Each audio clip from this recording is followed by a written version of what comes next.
Hey guys, Dr. Benjamin Benulis here. So I've been getting a lot of great feedback on my How to Succeed in a Whole Food Plant-Based Diet ebook guide that I put out. And so if you haven't checked that out, click the link down below. You sign up for my email list, you get a copy of it.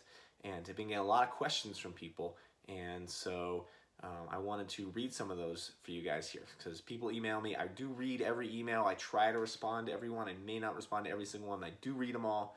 And so here are some that I've gotten, some questions, and I'm going to read my answers live here on this video. So first question is, Dear Dr. Ben, thanks for your free guide. It helped me out a lot. I'm a pretty good vegetarian since childhood, occasionally eats a lot of chicken, not any other meat. I moved to the US a year ago, just eating Indian food, which I cook myself, which includes a lot of veggies and curries. I picked up some weight recently. I feel bloated after having smoothies and juices, which I made.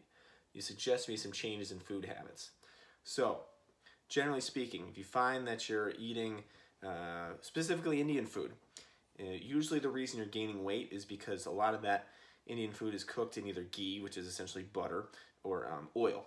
And both of these are refined fats, as in they're very high in fat and have very little nutrition in them. And so only a small amount, it's only like a tablespoon of oil has 120 calories. So you can sneak in a lot of extra calories in what seems like a benign vegetable dish.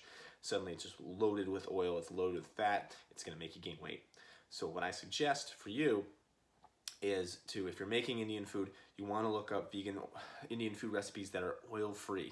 And so that's just as simple as Googling. I don't have any kind of cookbook. I don't really do recipes. I make very simple meals. But if you do enjoy the Indian food, you can definitely still do it. I'm not telling anybody to stop eating Indian food.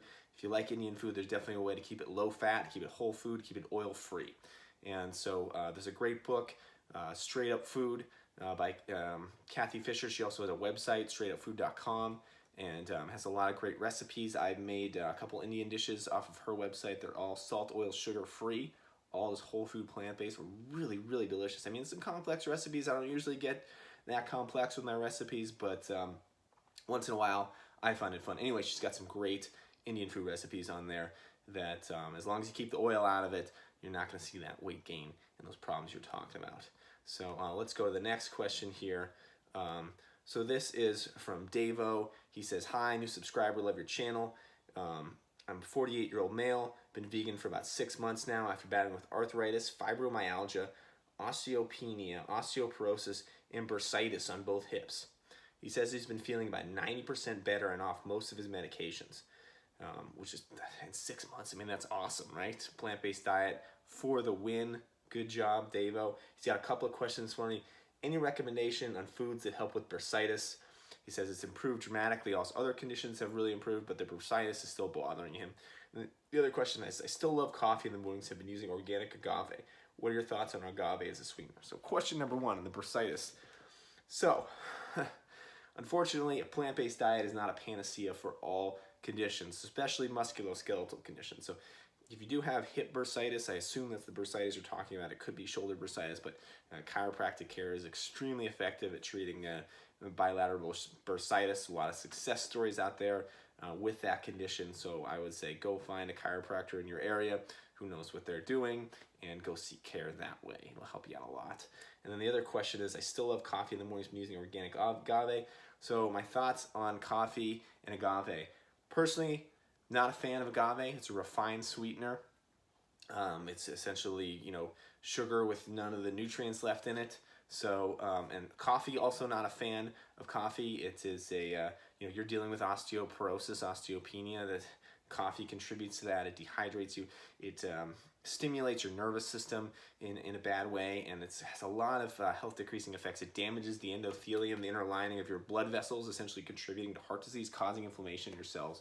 So I'm not a fan of coffee or agave. So if I had to answer honestly, I would say don't do either. And I know that's a super unpopular answer because everybody loves their coffee. Everybody loves getting jacked up on caffeine. But the fact is that that stuff has serious negative health effects. And so if you're having a hard time quitting, I would highly recommend you do hypnosis. I used to have a terrible addiction to caffeine. 2 hypnosis sessions, bam, haven't touched it ever since. That was like 2011, so like 7 years ago almost now. So that's my feedback on that. Well, so we got time for one last question. This is from Julie. She writes, my first question would be, how do you learn to love eating healthy foods, and what about detox symptoms? Okay, so learning to love healthy foods takes time. I mean, you've taken however many years of your life to love unhealthy foods, but the data is pretty clear that once people eat a certain diet for 2 years, it's just what they're used to and what they like, and other foods don't taste appealing. So it will take time. It will take time, but your taste buds will change. Weird things will happen. You'll start craving salads. Oh my God, that's the weirdest feeling ever. When you're like, oh man, I could just really go for a salad. So it takes time. Be patient with yourself. You will have cravings for junk food. Just keep at it. When you fall off the wagon, just get back on, and just know that in due time you will start to crave healthy foods, and the unhealthy foods will actually taste disgusting. I had a friend who just did a 6-week cleanse. It wasn't quite whole food plant-based, but he went back and tried to have some unhealthy foods like French fries, and they tasted so gross he couldn't even eat them.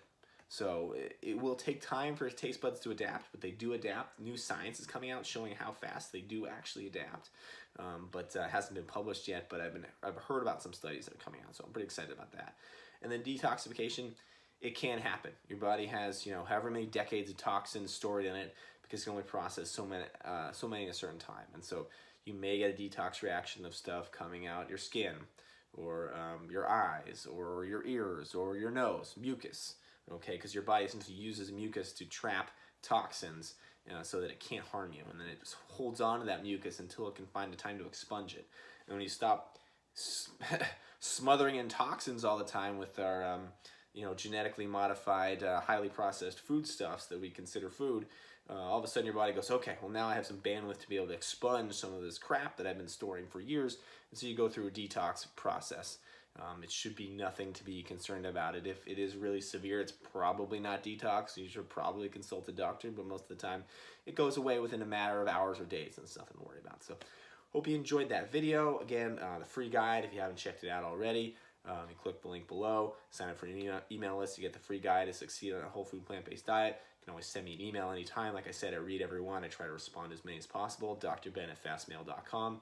If you haven't already, subscribe to these videos. Give this video a like or a thumbs up, and I will catch you guys next time. Thanks for watching.